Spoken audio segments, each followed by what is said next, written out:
हाँ जी, अपन बात करते हैं आज 14.6 एक्सरसाइज के आगे क्वेश्चन 4 से लेकर 9 तक अपने हो गए थे। अब करेंगे अपन 1 से लेकर 3 तक। देखिए वो पहले क्यों करवाए थे, क्योंकि उसमें एक ही कॉन्सेप्ट कर रहा था, नॉर्मल वाला यानी कि अभिलंब रूल, और उसके एग्जांपल हो गए थे 4-5, यानी कि एक ही फॉर्मूले से एक ही कॉन्सेप्ट से 10-12 क्वेश्चन कर लिए थे अपन ने एक एक्सरसाइज में। अच्छी बात है। अब देखिए जो आपका जो पहला क्वेश्चन, दूसरा क्वेश्चन और तीसरा क्वेश्चन है उस पर फोकस करते हैं। क्वेश्चन नंबर आपका पहला क्या है 14.6 एक्सरसाइज का।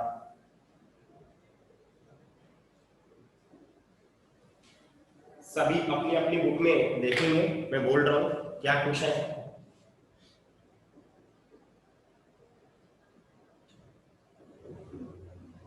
बुक को ओपन कर लो सभी स्टूडेंट्स।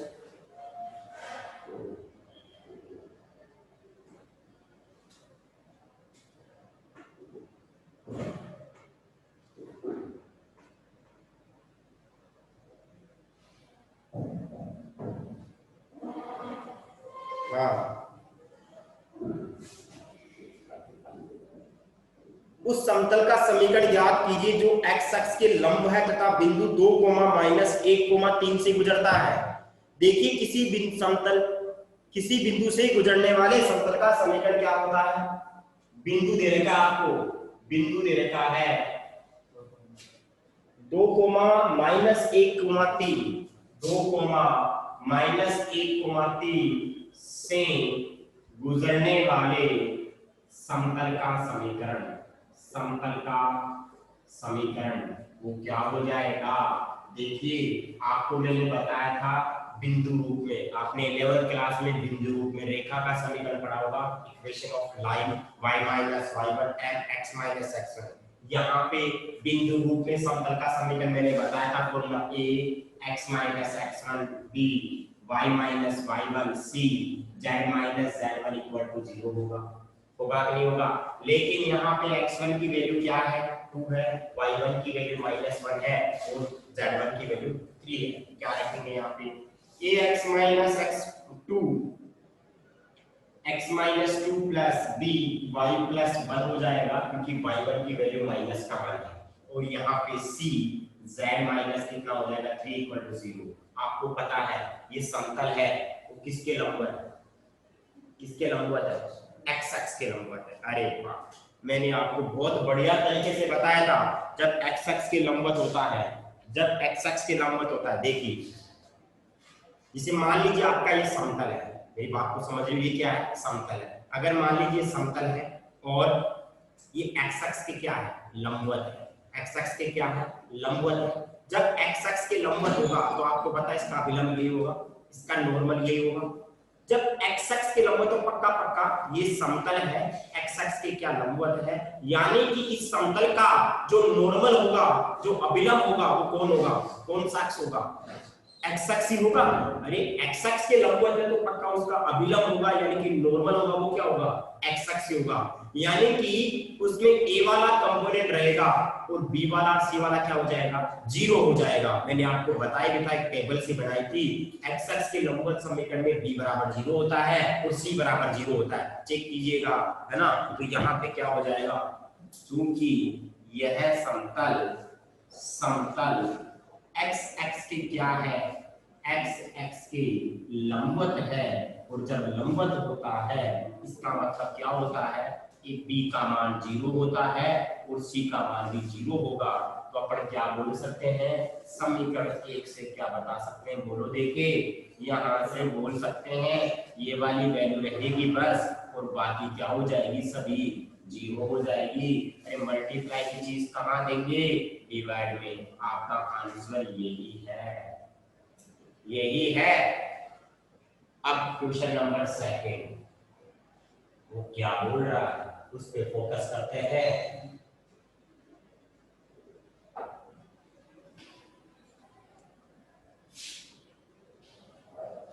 देखिए क्वेश्चन नंबर 2 क्या बोल रहा है, उस समतल का समीकरण ज्ञात कीजिए जो x अक्ष तथा बिंदु 3, 2, 4 से गुजरता है। ओके, आपको पता है बिंदु 3, बिंदु 3,2,4 से गुजरने वाले समतल का समीकरण क्या होगा?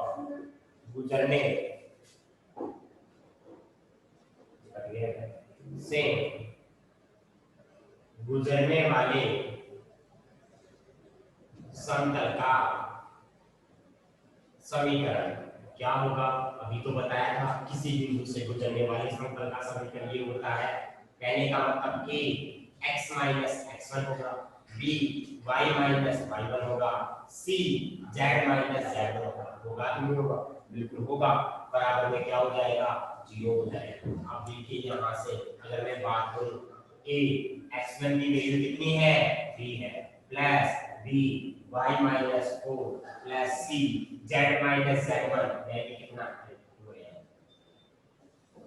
और यहाँ पे z माइनस 4 इक्वल टू क्या हो जाएगा? 0 हो जाएगा। ठीक है, ये समीकरण नंबर क्या लिख दिया मैंने? 1 लिख दिया। वो ऐसे बोल रहा है x एक्स से, यानी कि जो समतल है वो किससे गुजरता है? x एक्स से गुजरता है। कोई समतल जब x एक्स से गुजरता है उसमें किस किस की वैल्यू 0 होती है? एक तो a 0 होता है, एक d 0 होता है। आप चेक करना, मैंने बताया था। अब इसको समीकरण नंबर 1 लिख दिया मैंने। ठीक है, आपको ये पता है समतल का व्यापक रूप क्या होता है? समतल का व्यापक रूप क्या होता है? व्यापक रूप की बात करूंगा तो मैं समतल का व्यापक होता है ax प्लस का by प्लस का cz प्लस का d बराबर 0। ये ध्यान रखना कि दोनों समतल एक ही है, ये बिंदु रूप में है और एक किस रूप में है? व्यापक रूप में है। आपको ये पता है कि समतल किससे गुजरता है? समतल, चूंकि समतल x एक्स से गुजरता है, x एक्स से जब गुजरेगा तो किसकी वैल्यू 0 हो जाएगी? गुजरता है। इसका मतलब क्या हुआ? एक तो आपका क्या हो जाएगा? समतल x एक्स से गुजरेगा तो a का मान 0 हो जाएगा और b का मान भी क्या होगा? 0 होगा। जब a का मान और b का मान 0 होगा तो मैं समीकरण 2 से समीकरण 1 से क्या बोल सकता हूँ?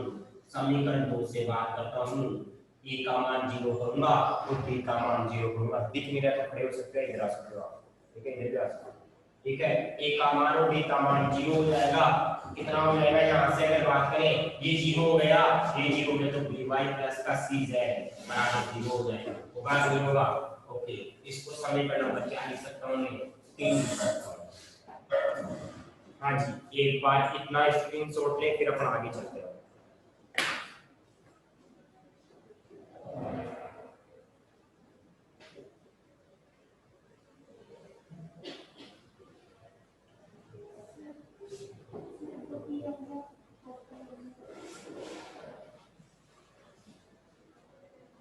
हाँ,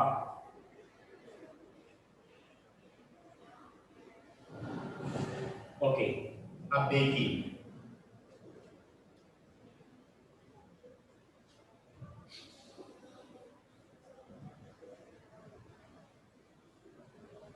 ये आपका हो गया है। अब क्या करेंगे इसमें अपन? देखो, समीकरण 3 ये आ गया है, यानी कि ये बिंदु रूप था, ये कौन सा रूप था? व्यापक रूप था। व्यापक रूप में आपने a को b को 0 कर दिया, लेकिन आपको इसमें भी तो 0 करना पड़ेगा।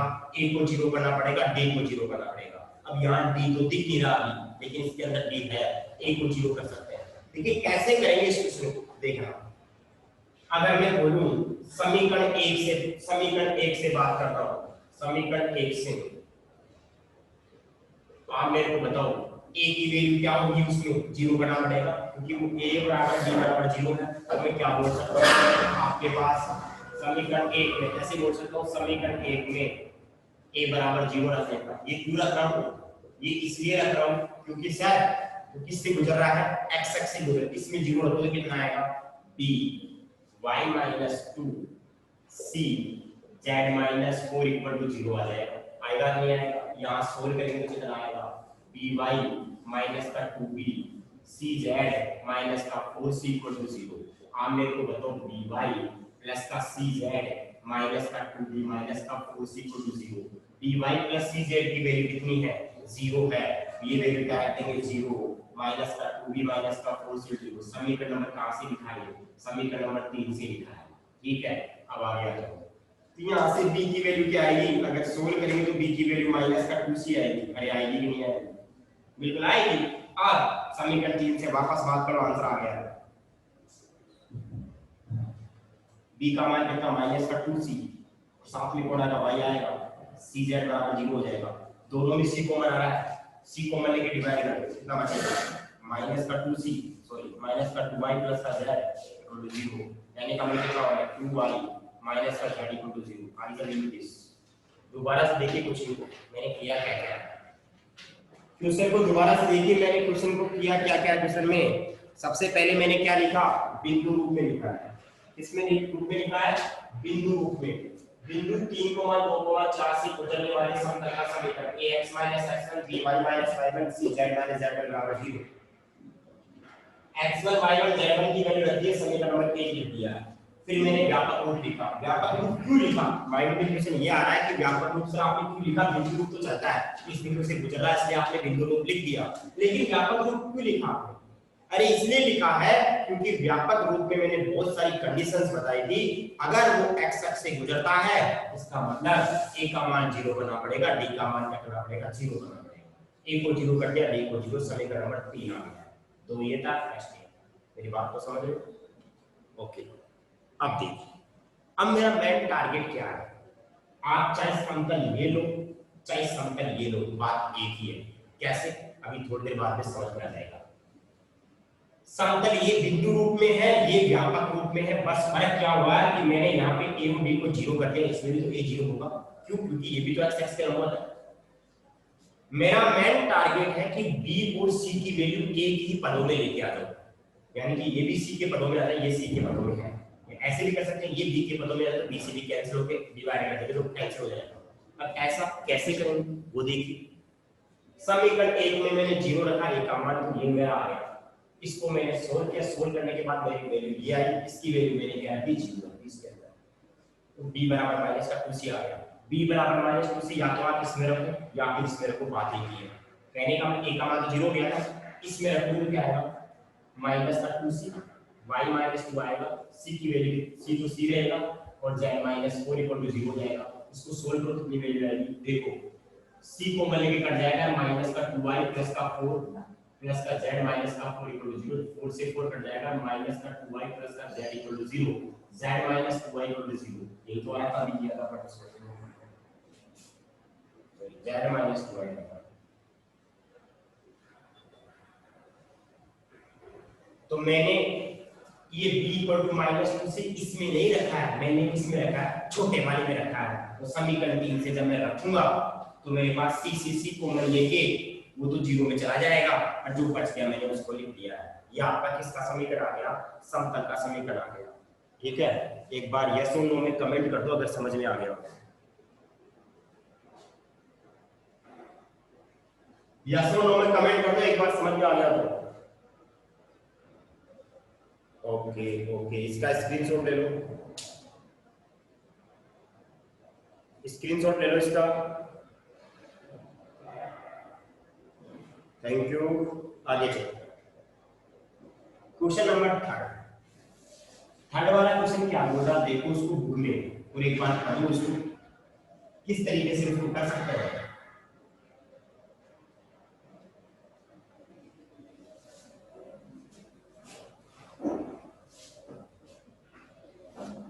थर्ड वाला क्वेश्चन क्या बोल रहा है वो देखिए। एक चर बिंदु एक चर समतल बिंदु पी क्यू आर से गुजरता है तथा निर्देशीय अक्षों को बिंदु ए बी तथा सी पर मिलता है।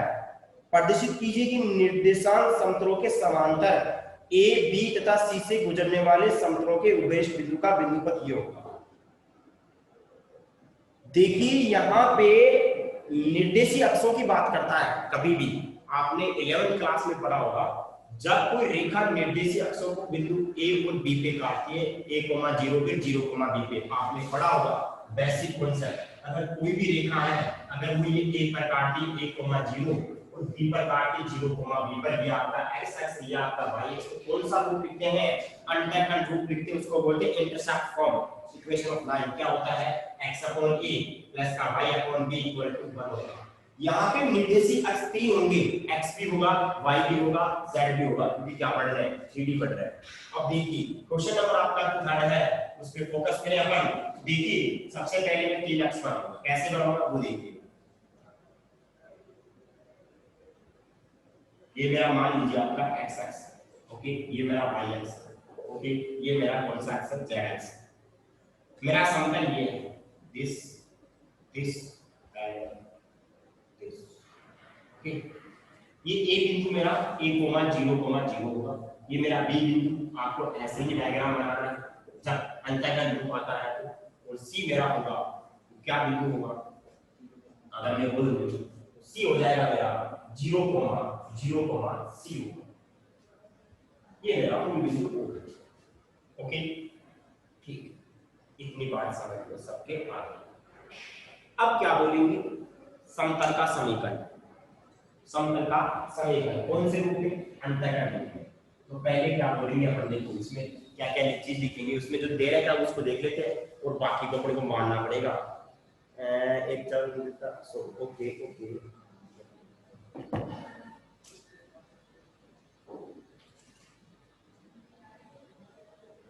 माना बिंदु ए बी व सी के निर्देशांक क्या क्या हो गए, a, 0,0, 0,b,0 तथा 0,0,c, तीनों आ गए 0,0,c है, ठीक है। ये चीज तो आपने मान ली। आपको एबीसी तो दे रखा था कि ए पे काट रहा है, बी पे काट रहा है, सी पे काट रहा है, ये आपको दिखने में 2D दिख रहा है, लेकिन आपने प्रिज्म देखा, प्रिज्म काटता 3D होता है, ऐसे पिरामिड जैसे फॉर्म में होता है, तो वैसा ही नहीं। अब मैं ऐसे बोर्ड पे उठा के तो बना नहीं सकता कि बोर्ड को उठा लूं या इसको उठा के रख लूं, ऐसे नहीं बना सकता। 3D में है, 3D में क्यों है, ये 3 कोऑर्डिनेट्स आ रहे हैं सब्जेक्ट। हां, अब देखिए कौन सा रूप लिखूंगा, अंतःखंड रूप में समतल का समीकरण, अंतःखंड रूप में समतल का समीकरण, ठीक है। वो क्या होता है, x upon a plus y upon b plus z upon c equal to last के लोग सिस्टम में है ना, x upon a plus y upon b plus z upon c equal to क्या हो गया आपका, बन हो गया समतल का समीकरण। कौन से रूप में है, अंतःखंड रूप में। अब देखिए यहां आपको पता है, चूंकि समतल निर्देशी अक्षों को, निर्देशी कैसे लिखते हैं, निर्देशी, निर्देशी अक्षों को बिंदु ए यानी कि a, 0,0, b 0,b,0 तथा c कहां पे 0,0,c पर काटता है, काटता है। किस पे काटता है, 0,0,c पे काटता है। अब आप मेरे को ऐसे बताओ, यहां अगर बात करें तो तीनों बिंदु का हम बोल सकते हैं उभयनिष्ठ बिंदु। देखिए ये समतल किसी बिंदु से भी गुजर रहा है, इसको अपन समीकरण मतलब ए लिख दें, ठीक है। और पहले अपन यहां पे लिखते हैं उभयनिष्ठ बिंदु, क्या बोल सकते हैं, समतल निर्देशीय अक्षों को बिंदु ए, बिंदु बी तथा सी पर काटता है, ठीक है, ओके। उसके बाद क्या लिखेंगे, तीनों बिंदुओं का उभयनिष्ठ बिंदु, तीनों बिंदुओं का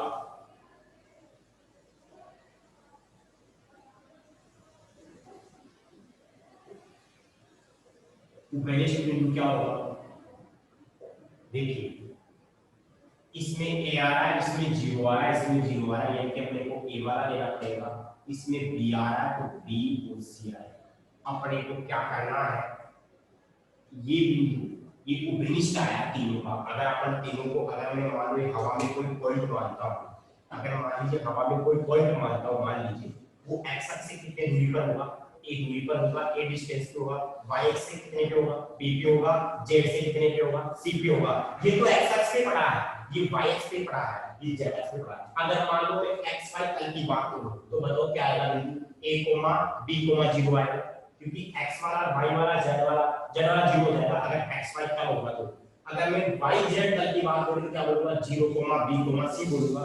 अगर मैं x z की बात करूं a, 0, c बोलूंगा। लेकिन अगर मान लो तीनों का हवा में है, उभयनिष्ठ बिंदु है, तो x वाला भी होगा, y वाला भी होगा, z वाला भी होगा, यानी कि क्या होगा a, b, c होगा। यानी कि आपको किसका बिंदु पद ज्ञात करना है, क्या करना है, इस बिंदु का क्या ज्ञात करना है, बिंदु पद ज्ञात करना है। वैसे बिंदु पद का मतलब क्या होता है, लोकस का मतलब क्या होता है, लास्ट में लिखते हैं अपन, आपने उसमें पढ़ा होगा 11वें चैप्टर में 11th क्लास में, what is the meaning of locus, यानी कि बिंदु पद का मतलब क्या होता है। एक बार यस कमेंट बॉक्स में बताइए क्या मतलब होता है बिंदु पद का। सर बिंदु पद का मतलब ये होता है कि यहाँ पे a है, x की जगह a लिखेंगे, लास्ट में y की जगह क्या लिखेंगे, b लिखेंगे, और z की जगह क्या लिखेंगे, c लिखेंगे। उल्टा बोल दिया मैंने, a की जगह क्या लिखना पड़ेगा, x लिखना पड़ेगा, b की जगह क्या लिखना पड़ेगा, y लिखना पड़ेगा, c की जगह क्या, यानी कि जो बिंदु होता है उसकी जगह क्या लिख देते हैं, a b और x y और z। उल्टा बोल दिया सॉरी, जो बिंदु होता है उसकी जगह पर क्या लिखते हैं, x y और z। देखिए अपने को इस बिंदु का बिंदु पर चाहिए, उससे पहले आपका ये समतल किससे गुजर रहा है, समतल a, समतल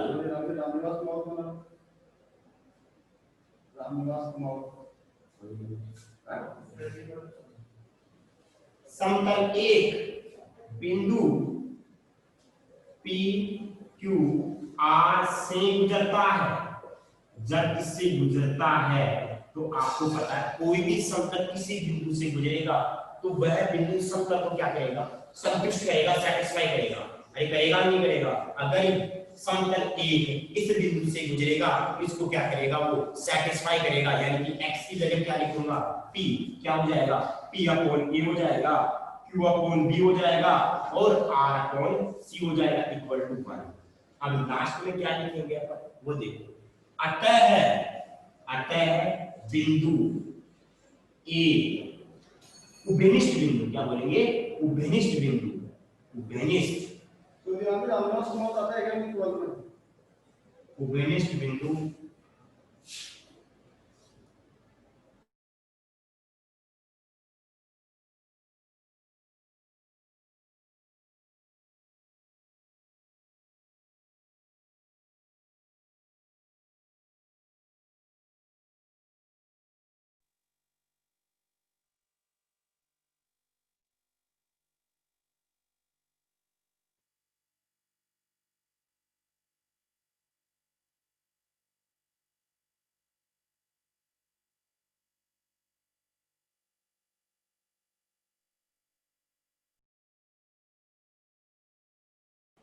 हाँ, तो उभयनिष्ठ बिंदु ए बी सी का बिंदु पद,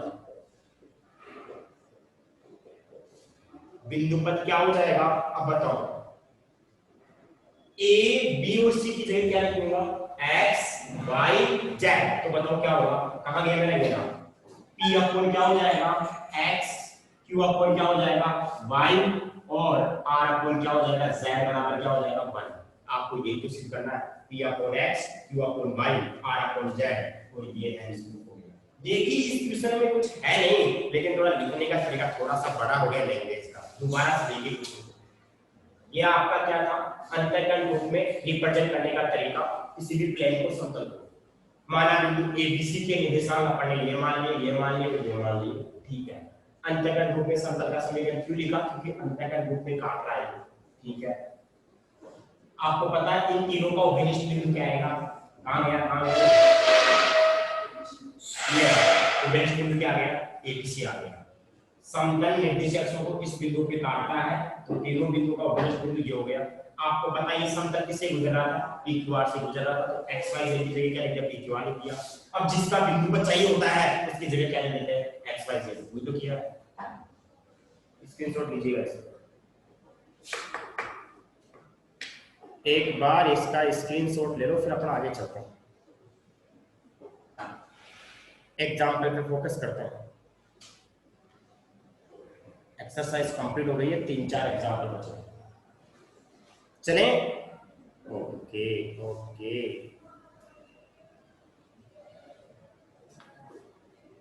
चलो चलते हैं।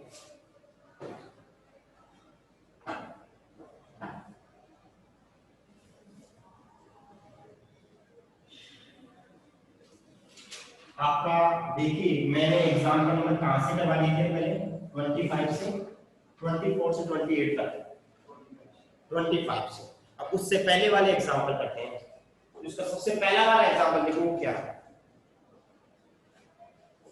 एक समतल दे रखा है, वह अनुपात याद कीजिए जिसमें बिंदुओं Px1, y1, z1, Qx2, दिख रहा है क्या एग्जाम्पल नंबर 20, देखो एक बार लिखो, Qx2, y2, z2 को मिलाने वाली रेखा आगे क्या लिखा हुआ है, समतल द्वारा विभाजित होता है, ऐसे लिखा हुआ है क्या? अरे 20वां देख, 20वां 22वां थोड़ी, समतल के आगे समतल का समीकरण है। ओके ओके, तो देखिए आपके पास अगर मैं बोलूं मेरा ये समतल है, देखना दूसरे को समझना, ये मेरा क्या है, समतल है, और मेरा मैंने ये लाइन ज्वाइन कर दी, जिस बिंदु इस एग्जांपल नंबर 20 दिखाई नहीं दे रहा हूं, देखना मैंने जो समतल के समीकरण बताए थे ना, उसके नीचे देखो बहुत सारे समतल के समीकरण लिखे हैं, उसके नीचे देखो आप, एग्जांपल नंबर 20 है, यहां पे बिंदु P है, x1 को एग्जाम में नहीं आएगा ये क्वेश्चन, इसका रीजन बताओगे क्यों नहीं आएगा? इसका रीजन ये है क्योंकि इसमें समतल की वैल्यू है ना ABC के फॉर्म में दे रखी है, और बिंदु भी कैसे दे रखा है, x1 y1 z1 x2 y2 z2। Examiner क्या करता है, ऐसे नहीं देता बिंदु, पर्टिकुलर वैल्यू देता है 1 2 3 या 4 5 6, ऐसे कॉम्प्लिकेट कैलकुलेशन नहीं करवाता आपसे, इसमें कॉम्प्लिकेट कैलकुलेशन होगी, है इजी। अब देखिए आपका जो Q है वो क्या है, x2, y2, z2, और ये आपका क्या है, समतल। अपन ने मान लिया कि कौन से बिंदु पे इंटरसेक्ट, कौन से बिंदु पे विभाजित कर रहा है, R बिंदु पे कर रहा है। आपने बचपन में यानी कि 10th क्लास में पढ़ा होगा, अगर दो बिंदु किसी तीसरे बिंदु को m1 अनुपात m2 में अंतर विभाजित करते हैं या भाई विभाजित करते हैं ना, तो उसका क्या करते हैं, m1 x2 m2 x1 m1 m2। अगर लैम्डा अनुपात 1 में करेंगे तो फॉर्मूला लग जाएगा, लगेगा नहीं लगेगा, बिल्कुल लगेगा। तो मैं क्या बोलूंगा, अपना ये समतल है ax प्लस का by प्लस का cz प्लस का d बराबर क्या हो जाना चाहिए, इसका समतल, इक्वेशन ऑफ प्लेन। ओके, अब देखिए यहाँ पे अगर मैं इस पे बात करूं तो क्या बोलूंगा, माना बिंदु R, माना या ऐसे बोलते माना रेखा PQ समतल को Q बिंदु पर नहीं R बिंदु पर लैम्डा अनुपात 1 में विभाजित करती है। कौन सी वन, लैम्डा अनुपात 1 में।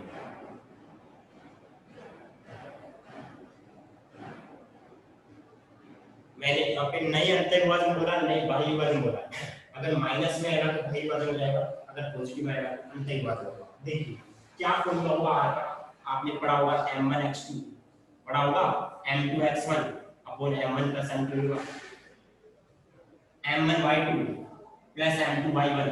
अरे होगा नहीं होगा, मैं m1 की वैल्यू डायरेक्ट लिख रहा हूँ, m1 की वैल्यू क्या है, लैम्डा, लैम्डा लिख रहा है, ये बोलो, ये तो कर सकते हो छोटी छोटी चीजें। तो m2 की वैल्यू, अरे अनुपात क्या है, 1 अनुपात m2 तो है ना, m2 की वैल्यू क्या हो गई, 1 हो गई, निकाल दो इसको, सब डाल दिया, ये लो m2 की वैल्यू 1 और ये हो जाएगा x1 आएगा, और नीचे क्या आएगा m1 प्लस m2 यानी क्या हो जाएगा, लैम्डा प्लस 1 हो जाएगा। यहाँ पे क्या आएगा, लैम्डा y2 प्लस 1 हो जाएगा, sorry plus y1 upon lambda plus 1। आगे क्या आएगा, lambda z2 plus z1 upon lambda plus 1, होगा तो होगा।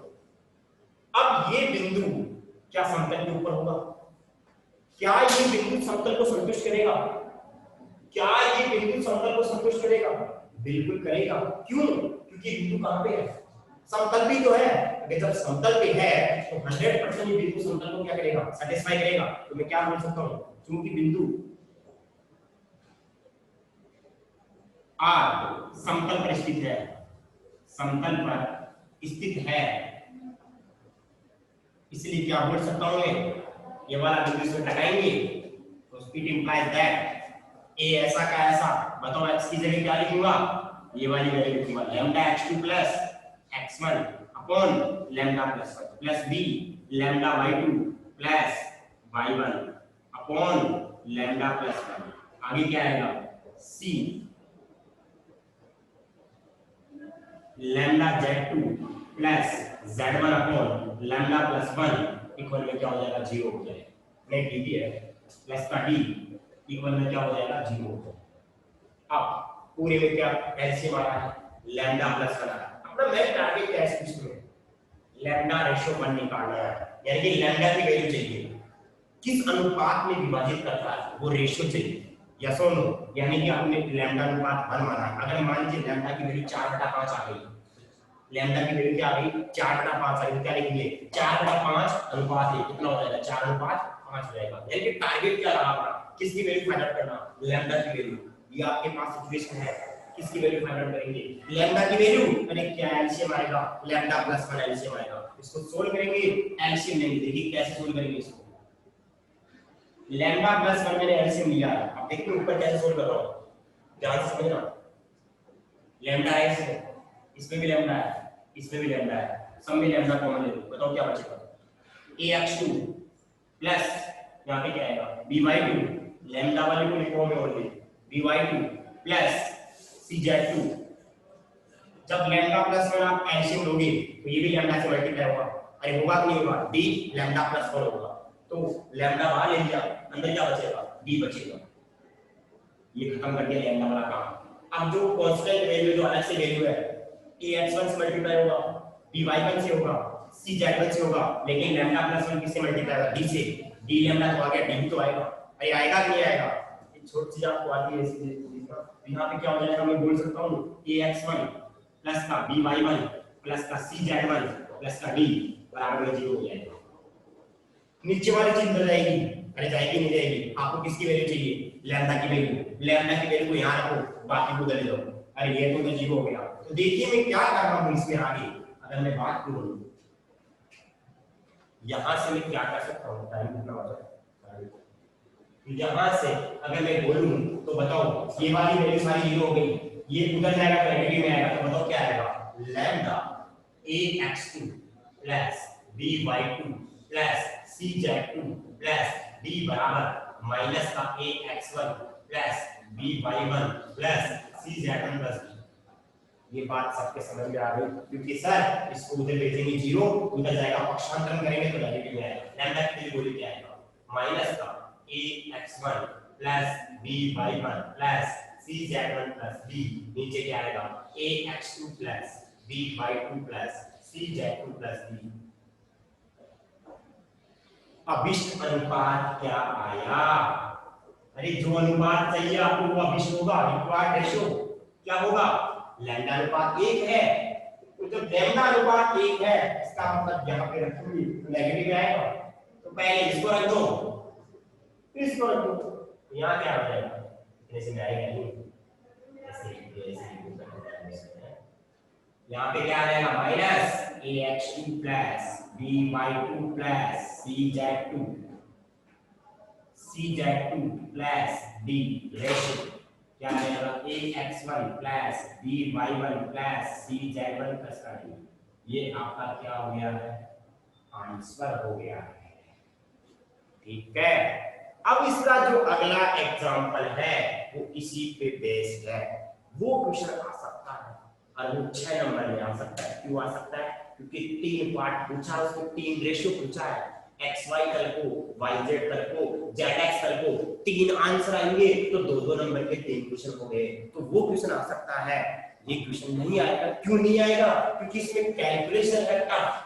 अगर समतल का कुछ समीकरण लेता, ऐसे लेता मान लो 2x प्लस का 3y, तो अपन सोच करो सही तरीके से कर लेंगे। यहाँ पे कुछ भी 1,2,0 देता, यहाँ पे 0,5,6, तो वो सोल्व करने में जो कैलकुलेशन आ रही है ना वो इतनी कॉम्प्लिकेटेड नहीं बनती। बात तो समझ रहे हो? यहाँ पे तो आपने एक ही अनुपात निकाला, वहां पे तो 3 अनुपात निकाला, लेकिन वो क्वेश्चन इससे भी कैलकुलेशन छोटा है। ठीक है, हाँ जी, तो एक बार आप लोग इसका स्क्रीनशॉट लें ताकि अपन आगे चले। जल्दी लो इसका स्क्रीनशॉट।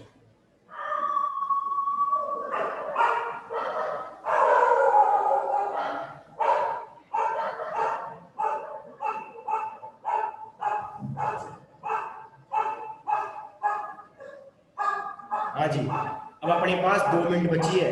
2 मिनट में कौन सा एग्जाम्पल हो सकता है वो देखते हैं।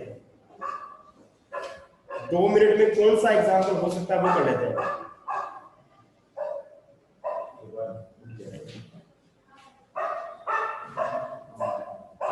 चलो फिर कल ही पढ़ लेंगे, है ना।